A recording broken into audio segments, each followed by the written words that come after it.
हंसते गाते धूम मचाते आगे बढ़ते जाएंगे। आजादी के रखवाले हम भारत नया बनाएंगे। कांटों पर हम राह बना दें, चलते हम अंगारों पर। आँच नहीं हम आने देंगे भारत के श्रृंगारों पर। Hello friends, good morning all of you. मैं यूपी ग्लोबल कोचिंग में आपका हार्दिक स्वागत करता हूं और आशा करता हूं आप लोग अच्छे होंगे, तंदुरुस्त होंगे, मस्त होंगे। आज हम दोस्तों जो हिंदी सामान्य हिंदी चल रही है उसमें एक बहुत ही महत्वपूर्ण टॉपिक जिसकी थ्योरी प्लस एमसीक्यू महत्वपूर्ण क्वेश्चन दोस्तों हम कवर करने वाले हैं। और ये टॉपिक है दोस्तों छंद। छंद से जो क्वेश्चन है वो उत्तर प्रदेश के हर एग्जाम में दोस्तों पूछे जाते हैं। यहाँ तक कि एसएससी जीडी वगैरह की बात करें तो इन एग्जामों में भी दोस्तों ये क्वेश्चन पूछे जा रहे हैं। तो यहाँ से आपको एक से दो क्वेश्चन मिलने की संभावना होती है और कम से कम एक तो आता ही है जो कि आपका 2 नंबर का होता है। तो 2 से 4 नंबर का क्वेश्चन यहाँ से बनने की संभावना है। इसको दोस्तों हम थ्योरी प्लस क्वेश्चन एमसीक्यू आइए दोस्तों कवर करते हैं। देखिए दोस्तों, यहाँ पे अगर हम सबसे पहले देखें तो छंद होता क्या है। पहली बात तो ये डेफिनेशन हमें पता होना चाहिए, छंद हम कहते किसको हैं। छंद की अगर हम दोस्तों बात करें तो छंद किसे कहते हैं? सार्थक ध्वनियों का प्रभावपूर्ण सामंजस्य क्या कहलाता है? छंद कहलाता है। यानी कि ध्वनि कैसी होनी चाहिए दोस्तों? सार्थक ध्वनि होनी चाहिए और उनका प्रभावपूर्ण यानी कि एक लय में जो प्रभावपूर्ण सामंजस्य का मतलब है लय ताल, इसको हम क्या कहते हैं दोस्तों? छंद कहते हैं।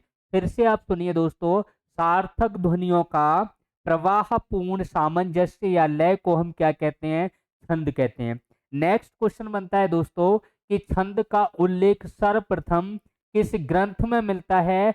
हजारों बार ये क्वेश्चन पूछा गया है। आंसर क्या होगा दोस्तों? ऋग्वेद में मिलता है।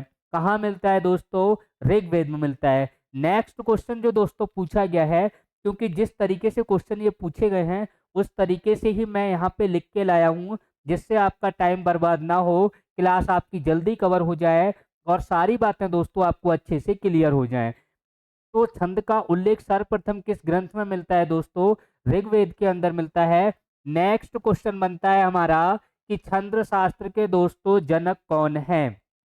तो छंद शास्त्र के जनक दोस्तों पूछे जाएं तो आंसर आपको देना है पिंगल मुनि। हाँ दोस्तों, पिंगल मुनि आपको बताना है। अगर दोस्तों आपसे पूछा जाए कि जो हिंदी में रचित छंद शास्त्र की पहली पुस्तक कौन सी है, तो अगर दोस्तों छंद शास्त्र की पहली पुस्तक अगर पूछी जाए जो कि हिंदी में जिसकी रचना हुई है तो आंसर दोस्तों हम क्या देंगे? छंदमाला। इंपॉर्टेंट क्वेश्चन है जो कि एग्जाम में कई बार दोस्तों पूछा जा चुका है। फिर से सुनिए दोस्तों कि जो हिंदी है, हिंदी में रचित छंद शास्त्र की पहली पुस्तक यानी कि ऐसी पुस्तक जिसमें छंद हिंदी में लिखे गए हों, कौन सी पुस्तक है? तो आंसर क्या होता है दोस्तों? छंदमाला। और क्या आंसर होता है दोस्तों? छंदमाला।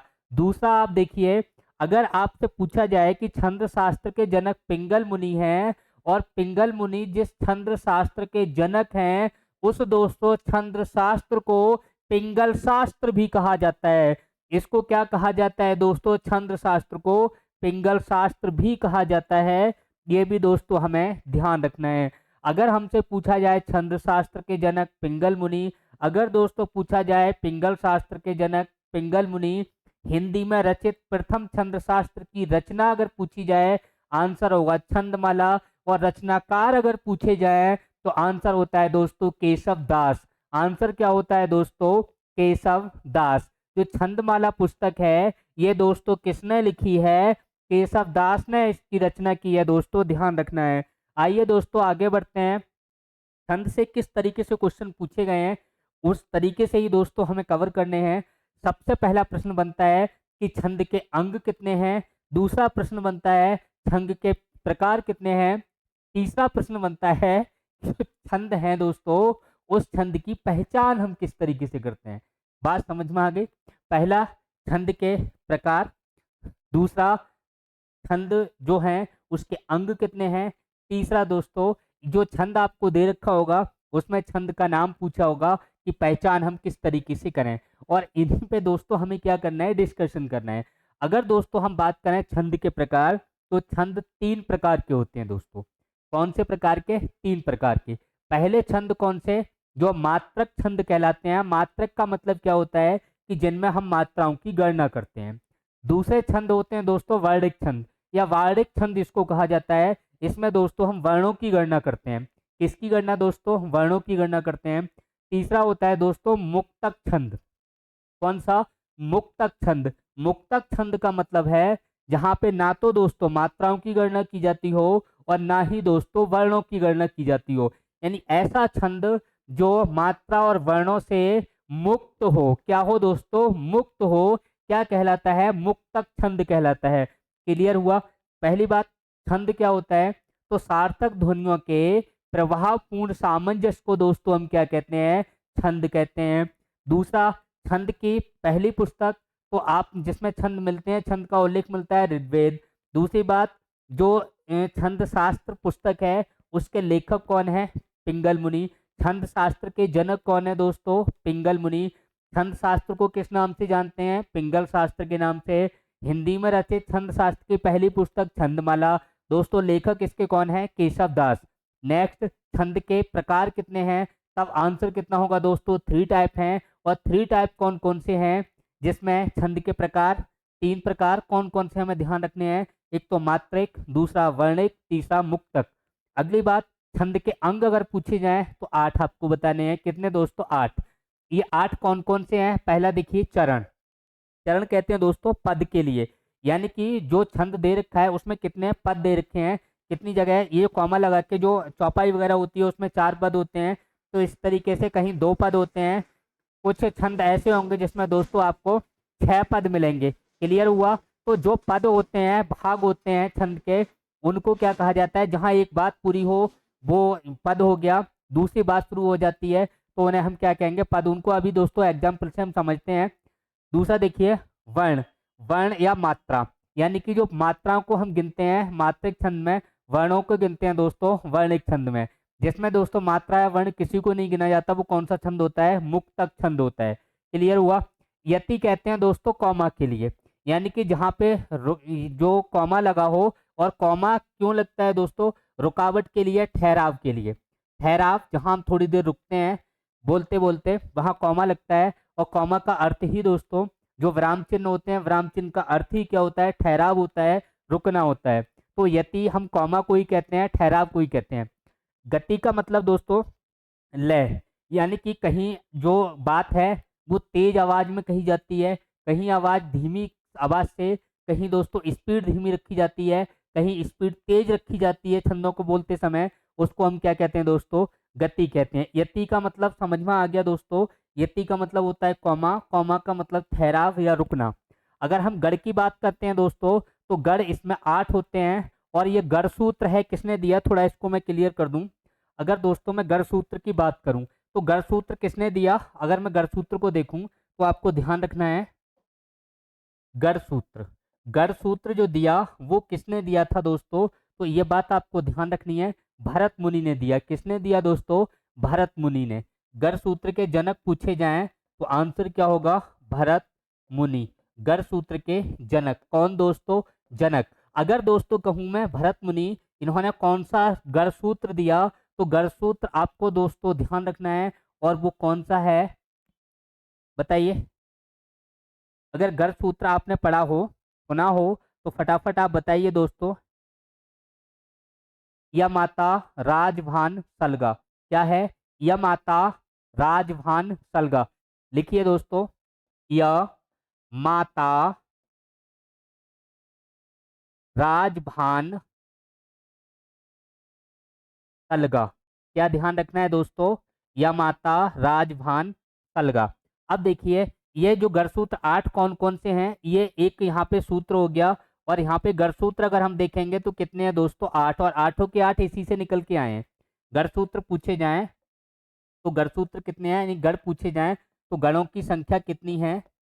गणों की संख्या।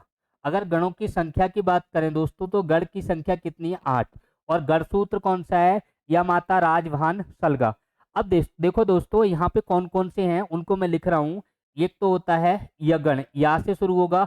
सभी में आपको दोस्तों क्या जोड़ना है, गढ़ जोड़ना है। हम लिख क्या रहे हैं, गणों की संख्या। तो या में गा और अड़ा जोड़िए, यगढ़ होगा। क्या होगा दोस्तों, यगढ़। दूसरे की बात करें, माँ आ गया तो माँ में गढ़ जोड़ेंगे, क्या होगा, मगढ़। क्या होगा दोस्तों, मगढ़।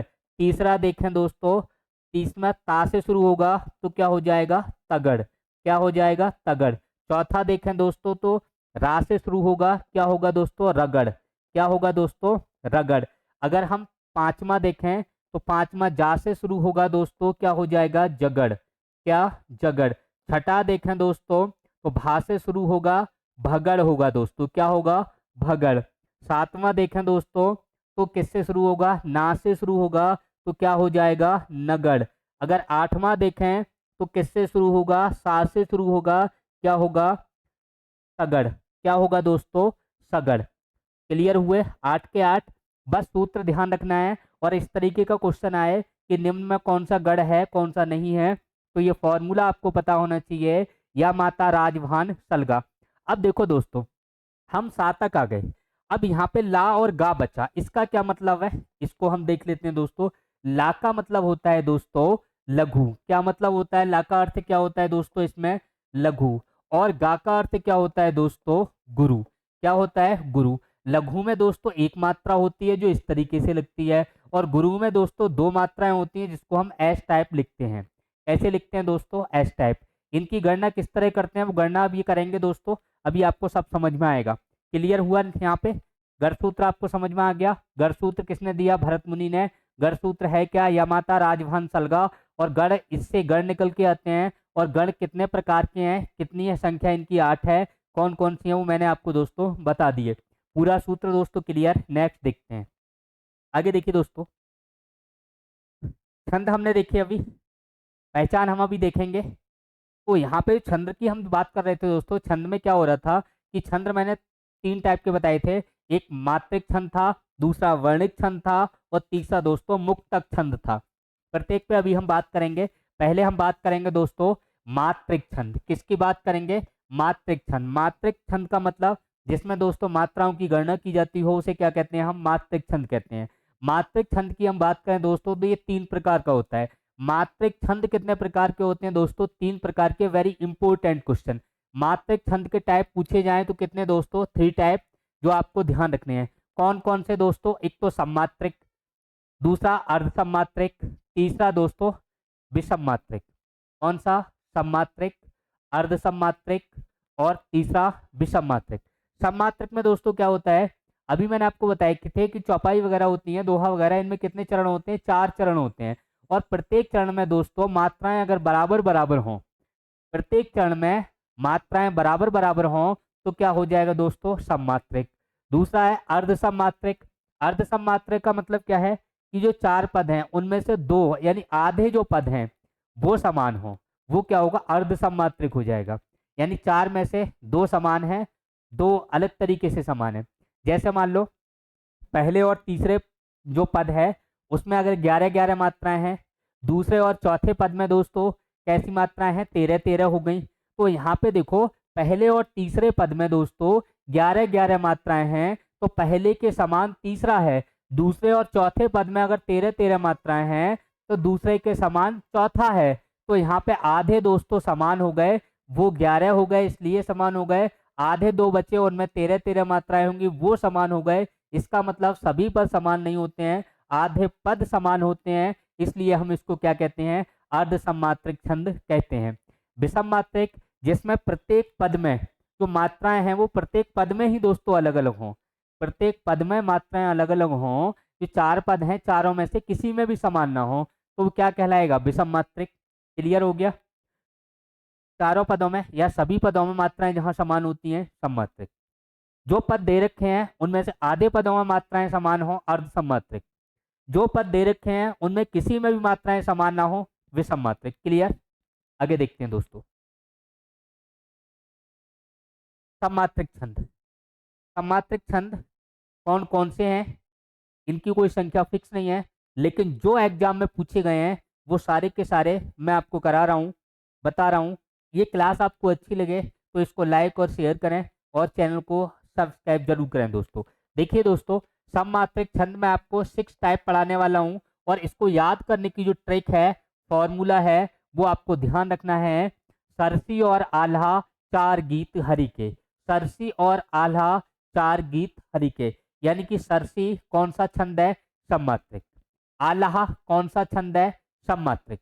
अगर हम दोस्तों बात करें 4 गीत, चार से मतलब है चौपाई। क्या मतलब है दोस्तों, चौपाई। चार से क्या मतलब है, चौपाई। चौपाई भी कैसा है, सममात्रिक।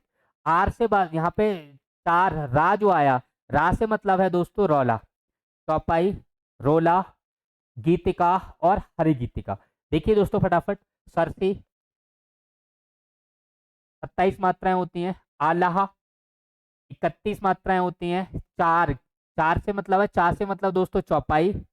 आर यहाँ पे रा से मतलब दोस्तों रोला और गा से मतलब दोस्तों गीतिका। गीत से मतलब क्या हो जाएगा, गीतिका। और हरि से मतलब हो जाएगा दोस्तों हरि गीतिका। इनकी मात्राएं याद रखना बड़ी इंपॉर्टेंट है।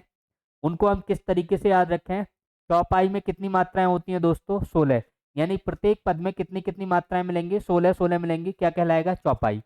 रोला में कितनी मात्राएं होती हैं दोस्तों, 24। गीतिका में कितनी होती हैं, 26। हरि गीतिका में कितनी होती हैं दोस्तों, 28। किस तरीके से याद करें, एक तो फॉर्मूला मैंने बता दिया, 4 गीत हरि के, यानी सरसी और आल्हा 4 गीत हरि के। चार से मतलब चार से चौपाई, रा से अगर देखें तो रोला, गीतिका से, गीत से देखें तो गीतिका और हरि से देखें तो हरि गीतिका। किस तरीके से इनको याद करें, यहाँ पे आपको ध्यान रखना है, सरसी में कितने, 27। आल्हा में कितने दोस्तों, 31 मात्राएं। अगर हम चौपाई की बात करें, चौपाई में कितनी, 16 मात्राएं। चौपाई के बाद क्या आता है, रोला, रोला में कितनी मात्राएं, 24। गीतिका में कितनी, 26। हरि गीतिका में कितनी, 28। इस तरीके से दोस्तों आपको ध्यान रखना है। दूसरी बात, यति का मतलब विराम या कॉमा होता है, तो 16 जो मात्राएं होती हैं, प्रत्येक 16 पर क्या मिलती है, यहाँ पे प्रत्येक चरण में कितनी, 16 16 मात्राएं होंगी, यानी कि सममात्रिक है, तो प्रत्येक चरण में दोस्तों मात्राएं इसमें सब में क्या होती हैं, बराबर होती हैं। फिर से आप समझिए, सममात्रिक का मतलब प्रत्येक चरण में मात्राएं समान, अर्ध सममात्रिक का मतलब आधे 2 चरणों में मात्राएं समान, विषम मात्रिक का मतलब किसी भी चरण में मात्रा समान न हो, विषम मात्रिक कहलाता है। फिर से आप सुनिए दोस्तों, छंद क्या होता है, सार्थक ध्वनियों के प्रभावपूर्ण सामंजस्य को क्या कहते हैं, छंद कहते हैं, पहली बात। दूसरी बात, छंद के प्रकार कितने बताए थे, तो छंद के प्रकार दोस्तों 3 बताए थे। एक तो मात्रिक, दूसरे वर्णिक और तीसरे दोस्तों मुक्तक, यानी जिसमें मात्राओं की गणना हो मात्रिक, जिसमें वर्णों की गणना हो वर्णिक, और जिसमें किसी की भी गणना ना हो, ना मात्रा की ना वर्णों की, वो क्या होगा, मुक्तक। अब जो मात्रिक छंद है वो दोस्तों अपने 3 टाइप के चल रहे हैं, यानी कि जिसमें मात्राएं सभी पदों में समान हो, सभी चरणों में समान हो, सममात्रिक। आधे चरणों में समान हो तो क्या होगा, अर्ध सममात्रिक। अगर किसी भी चरण में समान ना हो तो विषम मात्रिक। क्लियर हुआ दोस्तों, देखिए फटाफट, यही मैंने लिखा है। अब देखो कहाँ क्या होता है, यति का मतलब ठहराव होता है, या आप पढ़ लेना, ध्यान रख लेना। आगे देखिए, अब दूसरा देखिए, अर्ध सममात्रिक। अर्ध सममात्रिक में कौन कौन से होते हैं, जो परीक्षा के लिए इंपॉर्टेंट है, वो मैं आपको लिख के लाया हूं। और उसमें ध्यान रखना है दोस्तों, 10 बार उलाला, यानी कि 10 बार उलाना उलाला, ऐसे आपको याद रखना है। तो 10 बार उलाला इस तरीके से आप ध्यान रखोगे। दा से क्या होगा दोस्तों, दोहा होगा। सा से क्या होगा दोस्तों, सोरठा होगा। अर्ध सममात्रिक बड़ी आसान ट्रिक है दोस्तों, 10 बार उलाना, ठीक है, 10 बार उलाला। दा से दोहा, सा से सोरठा, बार से बरवै, उलाला से उलाला ही ध्यान रखना है। तो बड़ी आसान सी ट्रिक है। अब देखो मात्राएं, देखो दोस्तों, दोहा में कितनी ध्यान रखनी है, 24। सोरठा में कितनी मात्राएं होती हैं, 24। बरवै में कितनी होती हैं दोस्तों, 19। उलाला में कितनी होती हैं, 28। अच्छा ये ध्यान रखना है, ये ध्यान रख लो, दोहा में क्या होता है दोस्तों, पहले और तीसरे में कितनी होती है, 13।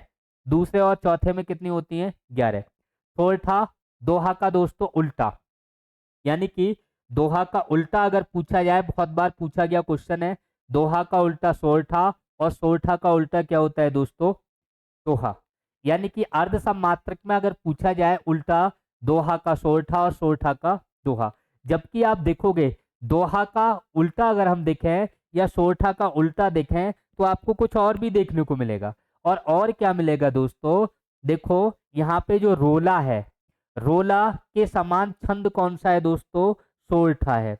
रोला के समान कौन सा है, सोरठा है। लेकिन रोला के समान जो सोरठा है ये अर्ध सम्मात्रिक में है। किसमें है दोस्तों, अर्ध सम्मात्रिक में है। नेक्स्ट देखिए दोस्तों, यहाँ पे मात्राएं अगर पूछी जाएं तो दोहा में पहले और तीसरे चरण में कितनी, 13-13।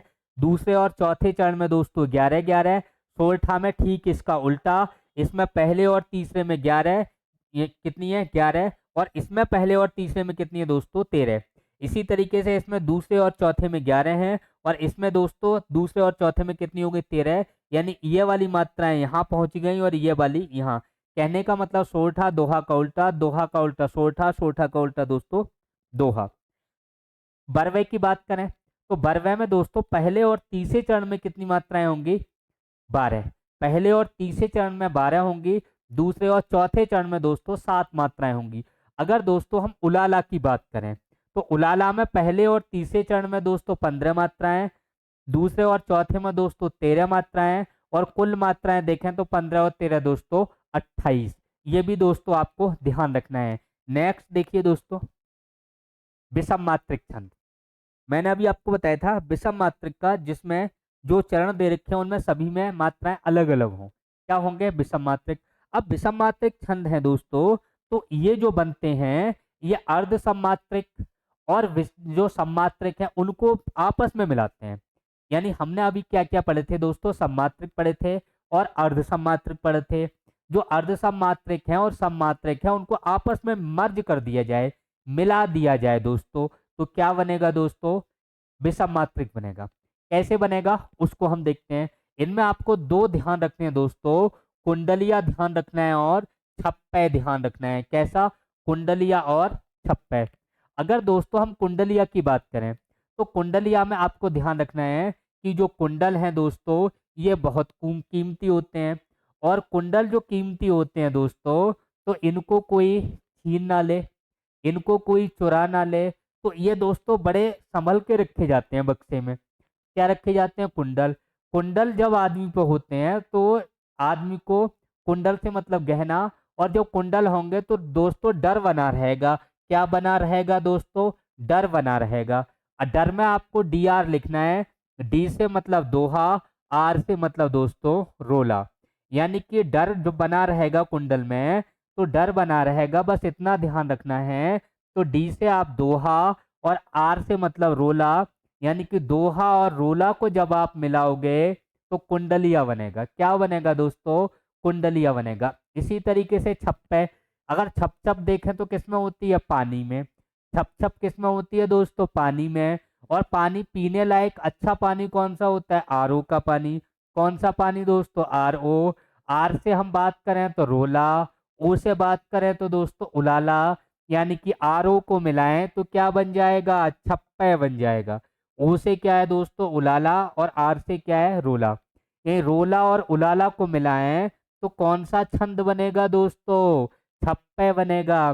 छप्पे और कुंडलिया किस प्रकार के छंद हैं दोस्तों, विषम मात्रिक। कैसे छंद हैं, विषम मात्रिक। क्लियर हुआ नहीं, आगे देखते हैं।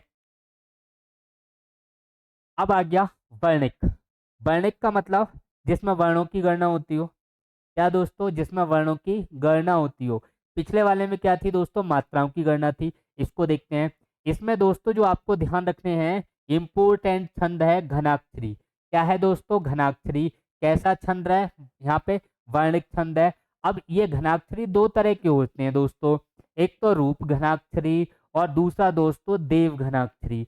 रूप घनाक्षरी की बात करें तो इसमें कुल कितने वर्ण होंगे दोस्तों, इनमें मात्राएं नहीं है दोस्तों, क्या है, वर्ण। क्या पढ़ रहे हैं हम दोस्तों, वर्णिक छंद। तो इसमें पहले वाले चरण में 8 वर्ण, दूसरे वाले में 8, तीसरे में 8 और चौथे में दोस्तों 8। प्रत्येक चरण में, प्रत्येक पद में दोस्तों 8 वर्ण होंगे। कुल वर्ण कितने हो जाएंगे 32। देवघनाक्षरी की बात करें दोस्तों तो यहाँ पे 33 हो जाते हैं, एक बढ़ जाता है, और एक जो बढ़ गया तीसरे वाले में, 8 की जगह कितने हो गए 9 हो गए चौथे वाले में। देखो 8 8 8 और यहाँ 8 होने चाहिए, चौथे में कितने हो गए 9, इसलिए देवघनाक्षरी में कितने हो गए 33। सीधा ध्यान रखना है दोस्तों, रूप घनाक्षरी में 32, और अगर देव घनाक्षरी है तो देवता तो बड़े होते हैं, बड़े होते हैं तो एक बढ़ा लो दोस्तों, कितने हो गए 33। इसके अलावा एक यहाँ से क्वेश्चन बनता है दोस्तों, सबैया। सबैया आपको ध्यान रखने हैं, ये 4 प्रकार के होते हैं, और सबैया में दोस्तों जो मात्राएं होती हैं, अगर शॉर्ट में आपको ध्यान रखना है तो 22 से लेके दोस्तों 26 तक होती हैं, यानी 22 से 26 के बीच होती हैं। ये दोस्तों आपको ध्यान रखना है, किसमें सबैया में। सबैया क्या है, छंद है, किस प्रकार का दोस्तों छंद है, वर्णिक छंद है। सबैया और घनाक्षरी दो ही इंपॉर्टेंट हैं आपके एग्जाम के लिए, और बार बार एग्जाम में पूछे गए हैं। अभी हम दोस्तों इनसे संबंधित क्वेश्चन अभी हल करेंगे, आप लोग हमारे साथ बने रहें और क्वेश्चन हम अभी देखेंगे। कभी कभी दोस्तों वर्णिक छंद में इनको पूछ लिया जाता है, इंद्र वज्रा, उपेंद्र वज्रा, भुजंगी और शालिनी, कितने वर्ण होते हैं 11 दोस्तों। यहाँ पे देखिए, अगर त्रोटक, द्रुत, विलंबित, इनमें कितने होते हैं दोस्तों 12 वर्ण। अगर वसंत, तिलका में पूछा जाए दोस्तों कितने वर्ण होते हैं 14 वर्ण होते हैं। और अगर दोस्तों मालिनी में पूछा जाए कितने वर्ण होते हैं 15 वर्ण होते हैं। इंपोर्टेंट दोस्तों, ये इंद्र वज्रा, उपेंद्र वज्रा इंपोर्टेंट दोस्तों, त्रोटक इंपोर्टेंट दोस्तों, मध्य क्रांता इंपोर्टेंट, शिखरणी में मध्य क्रांता, इन दोनों में कितने होते हैं दोस्तों 17 वर्ण होते हैं। नेक्स्ट देखते हैं दोस्तों, ये सूत्र मैं आपको समझा चुका हूं। हाँ, वर्णों की गणना किस तरीके से करते हैं वो आप देख लीजिए थोड़ा, क्योंकि आगे अभी हमें करनी है। यहाँ पे एक मात्रा जो होती है, सिंगल होता है, उसको हम लघु कहते हैं। और लघु में किस किस को गिना जाता है, छोटा, छोटी, छोटा ऊ, ऋर और लिरी, इसको हम किस में गिनेंगे लघु में। और गुरु में दोस्तों किसको गिनेंगे, बड़ा, बड़ी, बड़ाऊ, ए, ऐ, ओ, औ, अंग और अह। अब दोस्तों अगर इनमें हम मात्राएं गिने तो अंग में कितनी आएंगी 2, यहाँ पे एक, यहाँ पे एक, कितनी हो गई दोस्तों 4। इसी तरीके से यहाँ पे एक बड़ी हो गई तो कितनी हो जाएंगी 2, और यहाँ पे दोस्तों एक, कितनी हो गई है 4। नेक्स्ट देखिए सत्या, सत्या में दोस्तों 2 यहाँ पे हो गई, एक यहाँ पे हो गई, और एक ये आधा ताय इसकी भी होगी दोस्तों। क्यों होगी, क्योंकि आधे वर्ण से पहले अगर स्वर आ जाए, आधे वर्ण से पहले अगर दोस्तों स्वर आ जाए तो वो वहां पे आपको एक वर्ण यानी कि एक मात्रा वहां पे गिननी है। अब देखिए ये आधा वर्ण है, इससे पहले सा में स्वर है, इसलिए यहाँ इस आधे वर्ण की एक मात्रा लगाएंगे। क्लियर हुआ, तो इसमें कुल कितने हो गए 4 वर्ण।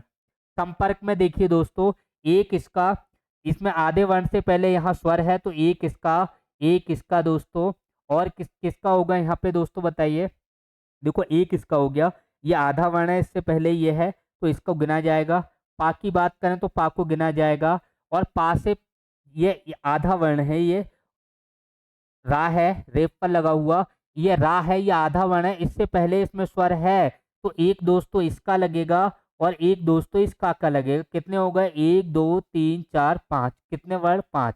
इसी तरीके से त्र्यंबक में देखें, अब जो त्रा है दोस्तों यहाँ पे देखें तो इसमें वर्ण नहीं लगेगा, आधा ता है और आधा रा है। ठीक है, अगर हम या की बात करें तो इसके वर्ण लगेंगे, एक इसका, कितने हो गए दोस्तों 4 हो गए। क्लियर हुआ दोस्तों, बताइए समझ में आया। आगे देखिए, अब दोस्तों हमारे क्वेश्चन आंसर हैं, फटाफट इनको देखिए। चारों चरणों में समान मात्रा वाले छंद को क्या कहते हैं। चारों चरणों में अगर समान मात्रा हो तो सम्मात्रिक, और अगर दोस्तों दो चरणों में यानी आधे दो चरणों में आधे दो चरणों में समान मात्रा हो, यानी कि शेष आधे में समान, शेष आधे में समान, तो कैसे होगा, यानी कि अर्ध सम्मात्रिक। तो कैसा होगा दोस्तों, अर्ध सम्मात्रिक। प्रत्येक चरण में अलग अलग मात्राएं हो तो क्या हो जाएगा, विषम मात्रिक। इसका आंसर क्या होगा दोस्तों, प्रत्येक चरण में बराबर मात्राएं हो, समान मात्राएं हो, सम्मात्रिक। क्लियर हुआ। नेक्स्ट देखिए, छंद की पंक्ति में मुक्त स्वर व्यंजन की समानता को क्या कहते हैं। बताइए छंद की जो पंक्ति है उसमें मुक्त स्वर व्यंजन की समानता को क्या कहते हैं? चरण कहते हैं, यति कहते हैं, तुक कहते हैं या गति कहते हैं? देखो दोस्तों, चरण का मतलब होता है पद। क्या होता है? पद। यति का मतलब होता है कौमा या ठहराव। क्या होता है? ठहराव। अगर दोस्तों तुक की बात करें, गति का मतलब होता है कि जो चीज हम पढ़ रहे हैं उसका उतार चढ़ाव, स्पीड एक तरीके से। तो स्पीड अलग चीज हो गई। यहाँ पे मुक्त स्वर व्यंजन की समानता की बात कर रहा है, क्या कहलाएगा? तुक कहलाएगा। क्या कहलाएगा दोस्तों? तुक। यहाँ पे दूसरे का जो सेकंड ऑप्शन है दोस्तों, ये अपना सही है। नेक्स्ट क्वेश्चन देखिए दोस्तों, अगला क्या है? दोहा के प्रत्येक विषम व सम चरण में मात्राएं होती हैं। यानी पहले तीसरे में पूछा है और किसका पूछा है? दोहा। तो पहली बात तो दोहा किस प्रकार का छंद है? तो दोस्तों अर्ध सममात्रिक है। कैसा है दोस्तों? अर्ध सममात्रिक। अर्ध सममात्रिक में मैंने ट्रिक बताई थी दोस्तों। ट्रिक क्या बताई थी? फटाफट याद करके बताओ दोस्तों। जो भी मैं पढ़ा रहा हूँ वो क्लास में ही आपको याद हो जाना चाहिए। और वो ट्रिक क्या बताई थी? बताइए। 10 बार उलाना। यानी कि दोहा, सोरठा, बरवै और उलाना, 4 बताए थे जो अर्ध सममात्रक में आपको ध्यान रखना है। क्या है दोस्तों? दोहा। अब दोहा में बात करें तो यहाँ मैंने आपको बताया था कि पहले और तीसरे चरण में दोस्तों दोहा में कितनी होती है? 13 13। और सोरठा में होती है 11 11। तो यहाँ पे कह रहा है प्रत्येक विषम व सम। तो कितनी बताओगे दोस्तों? कितनी होती हैं? यानी कि पहले और तीसरे में 13, दूसरे और चौथे में दोस्तों 11 11 मात्राएं, यही बताया था। तो विषम वाले में 13 होती हैं, सम वाले में दोस्तों 11 होती हैं। किसमें? दोहा में। तो कौन सा हो जाएगा? 13 11। 16 16 ये किसमें होती हैं? ये होती हैं दोस्तों सममात्रिक छंदों में। और बात करें तो किसमें दोस्तों? चौपाई में। किसमें दोस्तों? चौपाई सममात्रिक में। ये दोस्तों मैंने किसमें बताई थी? ये बताई थी दोस्तों सोरठा में। किसमें बताई थी? 11। पहले और तीसरे में 11, दूसरे और चौथे में 13। किसमें होती हैं दोस्तों? सोरठा में। और दोस्तों 15 और 12 ये मैंने अभी करवाया था दोस्तों बरवे में। किसमें दोस्तों? बरवे। आपको ध्यान रखना है कुल मात्राएं कितनी बताई थी? 28। तो यहाँ सही आंसर अपना सेकंड है। नेक्स्ट क्वेश्चन देखिए। हिंदी में छंद। हिंदी में दोस्तों क्या ध्यान रखना है? छंद। मिस्टेक है, सही कर देता हूं। हिंदी में दोस्तों छंद शास्त्र की रचना किसने की है? हिंदी में छंद शास्त्र की रचना किसने की? तो आंसर क्या होगा दोस्तों? बताइए। पिंगल मुनि।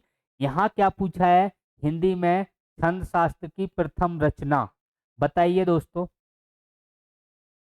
छंद शास्त्र का जनक। फिर से आप कुछ बातें नोट करिए दोस्तों, क्लास में ही सब कुछ याद होना चाहिए। छंद शास्त्र का जनक। शास्त्र का जनक किसको बताया था दोस्तों? पिंगल मुनि। किसको बताया था? पिंगल मुनि। किसको बताया था दोस्तों? पिंगल मुनि। अच्छा, दूसरी बात, छंद का उल्लेख सर्वप्रथम किस में मिलता है? ऋग्वेद में। क्या ध्यान रखना है?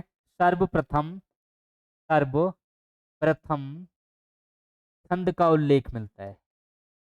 छंद का उल्लेख मिलता है। उल्लेख मिलता है किसमें दोस्तों? छंद शास्त्र में। ठीक। लेकिन ये भी नहीं पूछा है हमसे। हमसे क्या पूछा है? हिंदी में छंद शास्त्र की प्रथम रचना कौन सी है दोस्तों? छंदमाला। कौन सी है? छंदमाला। और ये छंदमाला है, इसके दोस्तों रचयिता कौन है? तो मैंने बताया था अभी आपको दोस्तों, केशव देव। यानी कि कौन है? केशव देव। यानी केशव देव की पुस्तक है। तो हिंदी में छंद शास्त्र की प्रथम रचना कौन सी है? छंदमाला। रचनाकार कौन है? लेखक कौन है दोस्तों? तो आपको बताना है केशव दास। छंद शास्त्र के बारे में बता चुका। छंद शास्त्र की जनक या रचना पूछी जाए तो जनक आपको ध्यान रखने हैं दोस्तों पिंगल मुनि। और इसी को दोस्तों पिंगल शास्त्र भी कहा जाता है, ये भी आपको ध्यान रखना है। नेक्स्ट देखिए। कुंडली 6 चरणों वाले छंद को कहते हैं। बहुत अच्छी बात है।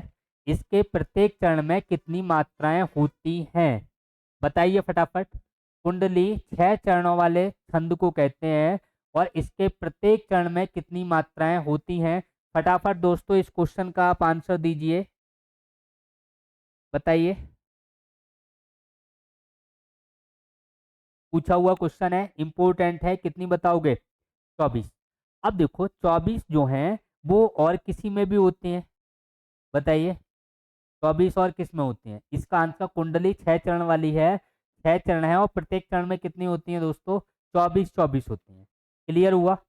आगे बताइए। अच्छा 26 किस में होती हैं? चलो अभी मैं बता रहा हूँ। 26 दोस्तों किस में होते हैं बताओ? मैंने आपको बताया था गीतिका में। गीतिका, गीतिका में कितनी होती हैं? 26। गीतिका कौन सा छंद है? छंद के प्रकार जो करवाए थे दोस्तों, उसमें आपको ये ध्यान रखना है जो गीतिका है वो सम्मात्रिक छंद है। हर गीतिका है सम्मात्रिक छंद है। हर गीतिका में कितनी होती हैं? 28। कितनी होती हैं? 28। 16 दोस्तों किस में बताई थी? चौपाई में। किस में बताई थी? चौपाई में। क्लियर हुआ? नेक्स्ट क्वेश्चन देखिए। निम्न में सम्मात्रिक छंद का कौन सा उदाहरण है? बताइए दोस्तों। देखो सरसी आल्हा 4 पद यानी कि 4 गीत हरि के। सरसी आल्हा 4 गीत हरि के कैसी हैं ये? सम्मात्रिक छंद है। अर्ध सम्मात्रिक में क्या बताया था? 10 बार उलाला। क्या बताया था? 10 बार उलाला। तो देखो 4 में आ गया चौपाई। चौपाई किस में आ गया? सम्मात्रिक में। दोहा 10, दा और सा 10 बार उलाला, तो 10 से दा से दोहा, सा से सोरठा। क्या है दोस्तों? सोरठा। तो ये इसमें देखें ये दोनों कैसे हैं? अर्ध सम्मात्रिक हैं। कैसे हैं दोस्तों? अर्ध सम्मात्रिक। अर्ध सम्मात्रिक। अगर दोस्तों हम बात करें कुंडलिया और छप्पे, ये मैंने बताया था विषम मात्रिक। क्या दोस्तों? विषम मात्रिक। और ये जो विषम मात्रिक हैं इसमें भी मैंने आपको बताया था दोस्तों कि ये कुंडलिया जो बनी, कुंडलों का डर बना रहता है। यानी कि डी आर, डी से दोस्तों दोहा और आर से रोला। रोला और दोहा के मिलने से कुंडलिया बनती है जिसमें 6 चरण होते हैं। छप्पे तो छप छप छप कहाँ होती है दोस्तों? पानी में। और पानी में जो छप छप होती है तो पानी अच्छा कौन सा होता है? आर ओ का। आर से बोले तो रोला, ऊ से बोले तो उलाला। उलाला और रोला को मिला के क्या बनता है? छप्पे। हमसे पूछा है सम्मात्रिक छंद कौन सा हो गया दोस्तों? चौपाई। 4 पद 4 गीत हरि के। 4 गीत हरि के। सरसी और आला 4 गीत हरि के। ये सरसी है, आला छंद है, चौपाई छंद है, रोला छंद है, गीतिका छंद है, हरि गीतिका छंद है। ये कैसे हैं? सम्मात्रिक। नेक्स्ट देखिए दोस्तों, किस छंद का प्रथम व अंतिम शब्द कौन सा होता है? यानी किस छंद का प्रथम व अंतिम शब्द कौन सा होता है? समान होगा। यानी किस छंद का प्रथम और अंतिम शब्द समान होता है? समान होता है। ध्यान रखना है दोस्तों। तो ऐसा कौन सा छंद है जिसका जो प्रथम शब्द हो वही शब्द क्या होगा? अंतिम होगा। यानी कि जिस शब्द से स्टार्टिंग होती है उसी शब्द पे जाके एंड होता है। फटाफट बताइए। दोहा तो नहीं है, रोला भी नहीं है, सोरठा भी नहीं है, फिर क्या है दोस्तों? बताइए कौन सा होगा? कुंडलिया। कौन सा होगा दोस्तों? कुंडलिया। यानी कुंडलिया जिस शब्द से स्टार्टिंग कुंडलिया की होगी उसी शब्द पे दोस्तों क्या होगा? अंत होगा, एंड होगा उसका। ध्यान रखना है, इंपॉर्टेंट क्वेश्चन है। नेक्स्ट देखिए, दोहा छंद में यति कहाँ होती है दोस्तों? दोहा छंद में यति कहाँ होती है? बताइए। इसमें ये लिख रखा है, पहला ही है, लिख रखा है। इसमें देखिए बरवे में यति 12 पे होगी, अगर सोरठा की बात करें तो 13 पे होगी, और इसमें हरगीत का बात करें तो 16 और 12 पे होगी। नेक्स्ट देखिए, ये तो लिखा हुआ है, इसमें कुछ करना ही नहीं है। निम्न में कौन सा वार्णिक छंद है? वार्णिक का मतलब जो जिसमें हम पहचानने के लिए वर्णों को गिनते हैं, यानी मात्राओं को गिनते हैं, वो मैंने आपको बता दिए। मात्रिक छंद होता है, वर्णिक छंद होता है, और कौन सा होता है दोस्तों? मुक्तक छंद होता है। तो मुक्तक में ना मात्रा को गिना जाता है ना वर्णों को गिना जाता है। मात्रिक छंद में दोस्तों मात्राओं को गिना जाता है, जो 3 प्रकार के हैं, यानी कि सम्मात्रिक, अर्धसम्मात्रिक और विसम्मात्रिक। वर्णिक छंद में केवल दोस्तों वर्णों को गिना जाता है। फटाफट बताइए, यानी कि ये कैसा हो गया, अर्धसम्मात्रिक हो गया, चौपाई सम्मात्रिक हो गया, रोला सम्मात्रिक हो गया। वर्णिक छंद कौन सा है दोस्तों, सबैया। वर्णिक छंद कौन सा है दोस्तों, सबैया, ध्यान रखना है। यानी इसमें वर्णों को गिना जाता है, ये मैंने आपको करवाया है। और इसमें जो वर्ण होते हैं ये 22 से 26 तक होते हैं दोस्तों, ये भी आपको ध्यान रखना है। वर्ण सवैया में 22 से कहाँ तक मिलेंगे, 26 तक मिल जाएंगे, किसी में 25 मिल जाएंगे, किसी में 23 मिल जाएंगे, किसी में 22 मिल जाएंगे। नेक्स्ट देखिए दोस्तों, वर्णिक छंद में किसका विचार होता है, वर्ण का, मात्रा और वर्ण का, मात्रा का, वर्ण की गुरुता का। अभी मैंने आपको बताया था वर्णिक छंद में क्या गिना जाता है दोस्तों, वर्ण। मात्रिक छंद में दोस्तों क्या गिना जाते हैं, मात्राएं गिनी जाती हैं। ये मात्रा का जो विचार होता है ये मात्रिक छंद में होता है। इसमें दोस्तों मात्रिक छंद में। और मात्रिक छंद 3 प्रकार के हैं, तीनों में ही होता है। एक तो विषम मात्रिक मैंने आपको बताया था, दूसरा दोस्तों अर्धसम मात्रिक बताया था, क्या बताया था, अर्धसम्मात्रिक। और पहला दोस्तों सम्मात्रिक बताया था, क्या बताया था, सम्मात्रिक। तीनों में ही क्या होता है दोस्तों, मात्रा का यहाँ विचार होता है। नेक्स्ट देखिए, निम्न में कौन सा वर्णिक छंद है, यानी कि वर्ण वाला, बताइए। छप्पे की बात करें, छप्पे दोस्तों नहीं है। छप्पे कैसा है, विषम मात्रिक। अभी मैंने बताया था कैसा है, विषम मात्रिक। अगर दोस्तों हम बात करें सोरठा, तो दोहा सोरठा अर्ध सम्मात्रिक, कैसा है दोस्तों, अर्ध सम्मात्रिक, ध्यान रहेगा। अगला देखिए, रोला, रोला कैसा है, सम्मात्रिक, कैसा है दोस्तों, सम्मात्रिक।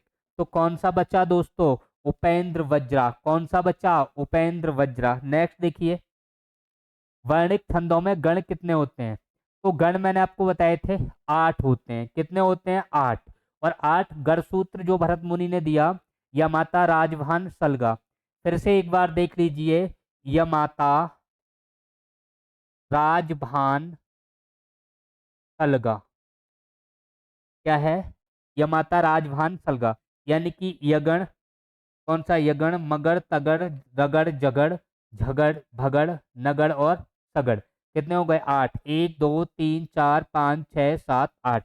कितने होते हैं दोस्तों, 8 होते हैं। बाद वाले क्या, ला से मतलब लघु और गा से मतलब गुरु होते हैं। नेक्स्ट देखिए दोस्तों, निम्न में मात्रिक छंद कौन सा नहीं है, मात्रिक छंद नहीं है ये पूछा है। अगर हम बात करें हरिगीतिका, तो हरिगीतिका मात्रिक छंद है और ये सम्मात्रिक छंद है। कैसा छंद है ये दोस्तों, सम्मात्रिक, हम अभी पढ़ चुके हैं। कैसा है, सम्मात्रिक। रौला कैसा है दोस्तों, सम्मात्रिक। दोहा कैसा है, अर्ध सम्मात्रिक। कैसा है दोस्तों, अर्ध सम्मात्रिक। अगर हम मंद्रा कांता की बात करें तो ये कैसा है दोस्तों, वर्णिक छंद है। कैसा छंद है, वर्णिक छंद है। नेक्स्ट देखिए, निज भाषा उन्नति हवै, सब उन्नति को मूल, बिन बिन निज भाषा ज्ञान के, मिटे न हिय को सूल। फटाफट दोस्तों पढ़िए और इसका सही आंसर दीजिए। 14 नंबर क्वेश्चन का सही आंसर क्या होगा दोस्तों, फटाफट आपको बताना है। बताइए दोस्तों, पढ़िए इसको और इसका आंसर फटाफट दीजिए, सही आंसर क्या होगा। बड़ा अच्छा क्वेश्चन है और ऐसे क्वेश्चन एग्जाम में पूछे जा रहे हैं और आपको भी दोस्तों इसका सही आंसर पता होना चाहिए। बताइए दोस्तों।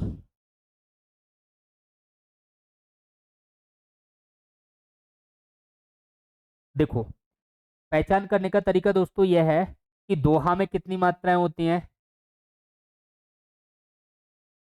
पहले और तीसरे चरण में 13, दूसरे और चौथे में 11। रोला में कितनी होती हैं दोस्तों, बताइए। चौपाई में कितनी होती हैं और बरबे में कितनी होती हैं। इसका आंसर फटाफट आएगा निकलते हुए। फटाफट दोस्तों आप आंसर दीजिए, क्या आंसर होगा, बताइए। रोला में कितनी होती हैं, 24। चौपाई में कितनी होती हैं, 16। बरबे में कितनी होती हैं दोस्तों, बताओ, अभी करवाया था। कितनी होंगी बरबे में, 12। और 7, 19। कितनी होती हैं? 19। अभी पीछे करवाया है। अब देखो, इसको हम चेक करते हैं, मात्राओं को गिनते हैं। देखो, छोटी की मात्रा है 1, 1, 2, 2। यहाँ पे देखिए 1, 1, 1, 1। यहाँ पे 1, 2। गिनिए दोस्तों कितनी हो गई? 1, 2, 3, 4, 5, 6, 7, 8, 9, 10, 11, 12, 13। कितनी हो गई? 13। कौन सा हो जाएगा? दोहा। कौन सा हो जाएगा? दोहा। सब गिनने की जरूरत नहीं है, आगे गिनोगे तो 11 मिल जाएंगे, कोई जरूरत नहीं है। आप पहले वाले 13 गिन लीजिए। देखो, 12 भी नहीं है, 16 भी नहीं है, 24 भी नहीं है, तो क्या क्या हो जाएगा दोस्तों? दोहा।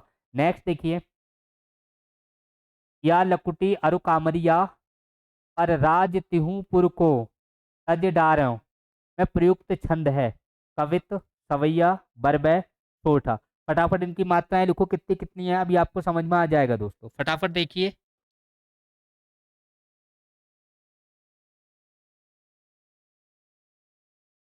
देखो, कवित में कितनी मात्राएं होती हैं? 31। अगर हम सवैया की बात करें तो अभी मैंने बताया था 22 से 26 तक होती हैं। कितनी? 22 से 26। बरवे में पहले 12 फिर 7, चाहे तो दोनों लिख लो। चौथा की बात करें तो 11, 13, यानी पहले वाली गिन लेंगे हम, 11 लिख लेते हैं। अब देखिए इसमें, गिनिए फटाफट दोस्तों।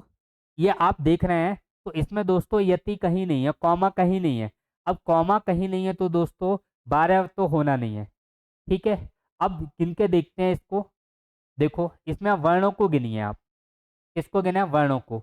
देखो दोस्तों, 1, 2, 3, 4, 5, 6, 7, 8, 9, 10, 11, 12, 13, 14, 15, 16, 17, 18, 19, 20, 21, 22, 23। कितने हो गए दोस्तों? 22 से ज्यादा हो गए तो क्या हो जाएगा ये? अब भैया क्या हो जाएगा दोस्तों? अब भैया, क्वेश्चन समझ में आया नहीं? फटाफट बताइए, सही आंसर क्या होगा? अब भैया, या इसमें दोस्तों आप वर्ण गिनिए। क्या गिने दोस्तों? वर्ण गिने। बात समझ में आई?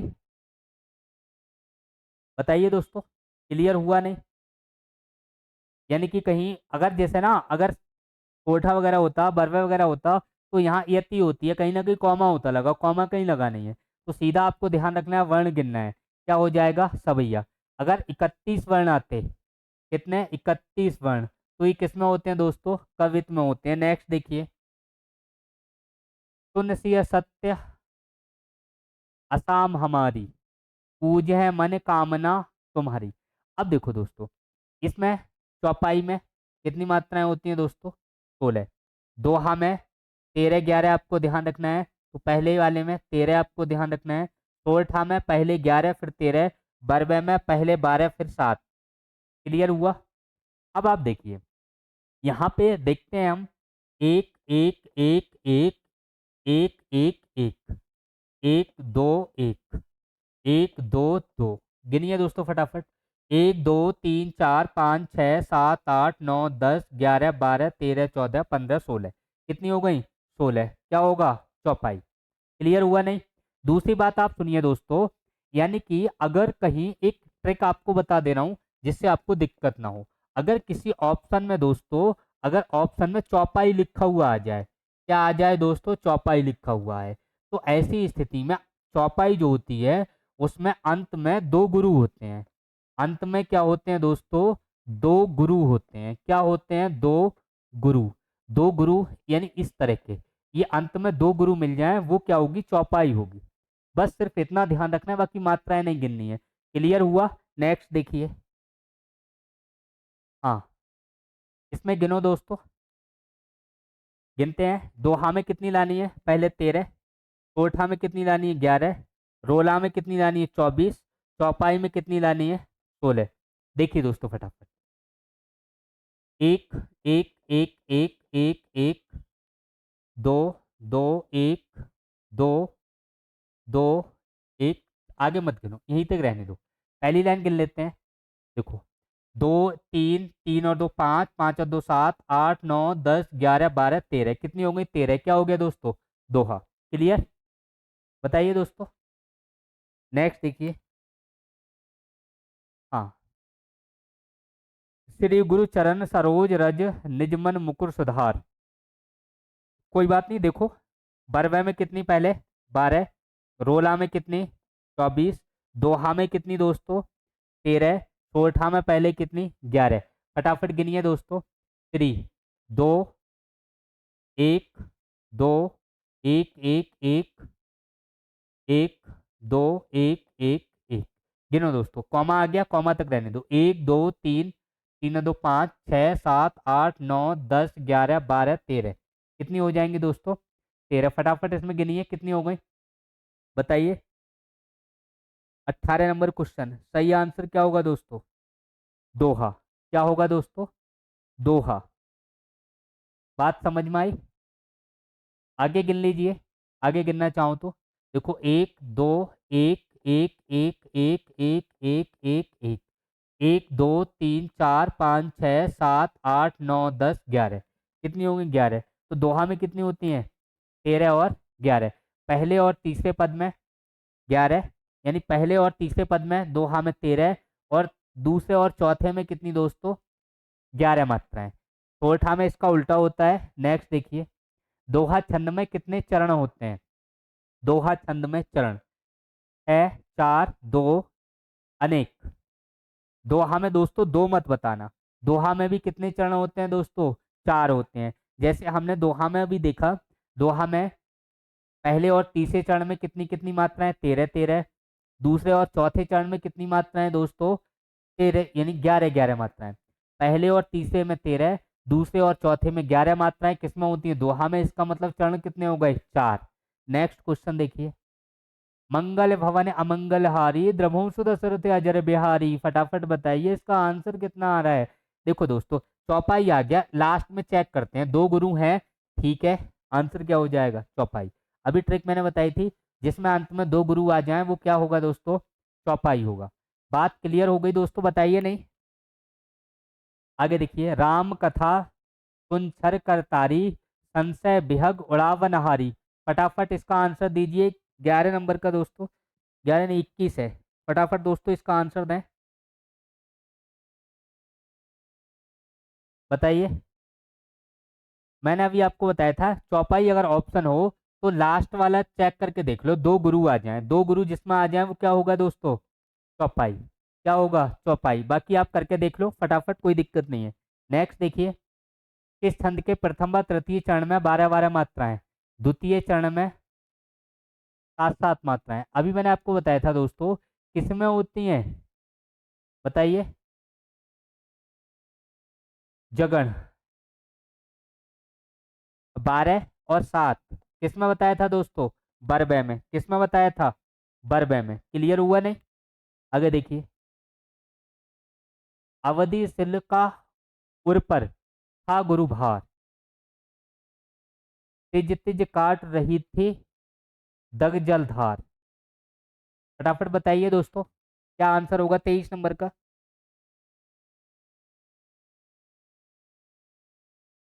गिन के देखें, देखो 1 1 1 1 1 गुरु लघु लघु लघु लघु, बस यहीं तक देखना है। कॉमा आ गया, कॉमा तक चेक कर लो। 1 2 3, 3 और 2 5, 5 और 2 7 8 9, 8 9 10 11 12। फिर से देखिए 1 2 3 4 5 6 7 8 9 10 11।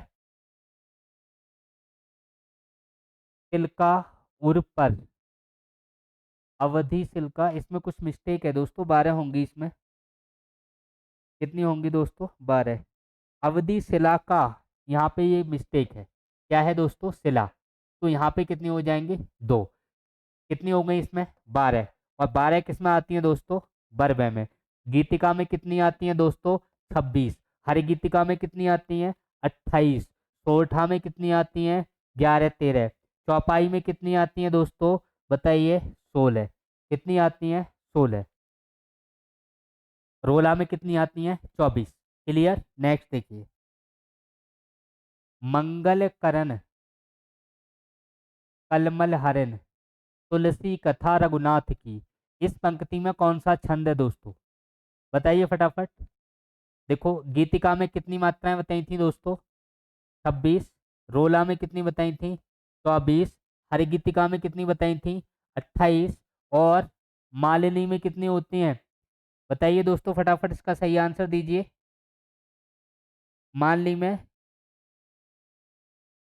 बताओ, मालिनी में कितने होते हैं? मालिनी में ये कैसा है, मैंने वर्णिक में लिखवाया। कैसा छंद है, पहले तो आपको ये ध्यान रखना है, ये मात्रिक नहीं है। कैसा है? वर्णिक छंद है। अब वर्णिक छंद है तो वर्ण गिनने होंगे, और वर्ण कितने होते हैं मालिनी में दोस्तों? 15 होते हैं। कितने वर्ण होते हैं? 15 होते हैं। बात समझ में आ गई? वर्णों को गिन लो। 1 2 3 4 5 6 7 8 9 10 11 12 13 14 15 16 17, कुल देखो, यानी कि 15, यानी कि 3 3 6 8 10 और 3 13। इसमें टाइपिंग में गलत किया है ये। मंगल करने कल, चलो एक बार गिन के देखते हैं। यहाँ पे चलो मात्राएं गिनते हैं। मात्राएं हैं अपने पास, काफ़ी हैं, फिर भी आप गिनते हैं, कुल गिन के देखो। अच्छा, मंगल में कितनी होंगी? एक एक एक एक एक एक एक एक एक एक एक एक एक। अब गिन लेते हैं, अभी समझ में आ जाएगा। एक एक दो, एक दो, एक एक दो, एक, और यहाँ पे दो, दो और एक 3 और 2 5 और 2 7, 7 और 2 9 और एक 10, 2 12 और एक 13 और एक 14 15 16 17 18 19 20 21 22 23 24 25 26 27 28 होंगी दोस्तों। क्या बनेगा? हरिगीतिका। क्या बनेगा दोस्तों? हरिगीतिका। कौन सा आंसर सही होगा 24 का दोस्तों? सी। क्लियर हुआ? बताइए। नेक्स्ट देखिए, छप्पे छंद में होते हैं। फटाफट बताइए, छप्पे छंद। छप्पे कहाँ होता है? छप छप कहाँ दोस्तों? पानी में। और पानी कौन सा अच्छा होता है? आरओ का। आर ए से बोले तो रोला, यानी कि आर से बोले तो रोला। ओ से बोले तो दोस्तों उलाला, यानी कि उलाला और रोला को मिलके क्या बनता है? उलाला और रोहा, यानी रोला को मिलके क्या बनता है? छप्पे छंद बनता है। इसमें कितने चरण होते हैं? 6। एक और बताई थी कि जो प्रथम से शुरू होता है वो अंतिम पे उसी वर्ण से खत्म हो, वो क्या होता है दोस्तों? तो वो मैंने आपको बताया था। क्या दोस्तों? बताइए। कुंडलिया। अब यहाँ पे देखिए, छप्पे में क्या पूछ रहे हैं? प्रथम 4 चरण रोला और अंतिम 2 चरण उलाला, या प्रथम 4 चरण उलाला के, अंतिम 2 चरण रोला के। यहाँ पे कहना है प्रथम 4 चरण दोहा के और अंतिम 2 चरण रोला के, प्रथम 4 चरण रोला के और अंतिम 2 चरण दोहा के। फटाफट बताइए दोस्तों, सही आंसर क्या होगा? 25 नंबर, वेरी इंपॉर्टेंट क्वेश्चन जो आपके लिए बहुत ही जरूरी है, एग्जाम में पूछे जाने लायक क्वेश्चन है दोस्तों। तो कौन सा होगा इसका? फर्स्ट। प्रथम 4 चरण किसके होते हैं? छप्पे में रोला के होते हैं, और अंतिम 2 चरण किसके होते हैं दोस्तों? उलाला के। अब इसी तरीके से देखिए दोस्तों, प्रथम 4 चरण दोहा के, अंतिम 2 चरण रोला के। दोहा और रोला, क्या बताया था मैंने? D R. क्या बताया था? D R. और डी आर में ये क्या होता है? कुंडली। क्या होता है दोस्तों? कुंडलिया। ठीक है, तो ये अगर एग्जाम्पल की बात करूं तो ये किसका है दोस्तों? कुंडलिया का है। किसका है? कुंडलिया। और कुंडलिया और छप्पे दोनों ही कैसे छंद हैं दोस्तों? विषम मात्रिक। कैसे हैं दोस्तों? विषम मात्रिक। इस क्लास को दोस्तों आज हम यहीं रोकते हैं, कल फिर मिलते हैं दोस्तों एक नई क्लास के साथ। तब तक के लिए थैंक यू, धन्यवाद दोस्तों। जय हिंद, जय भारत।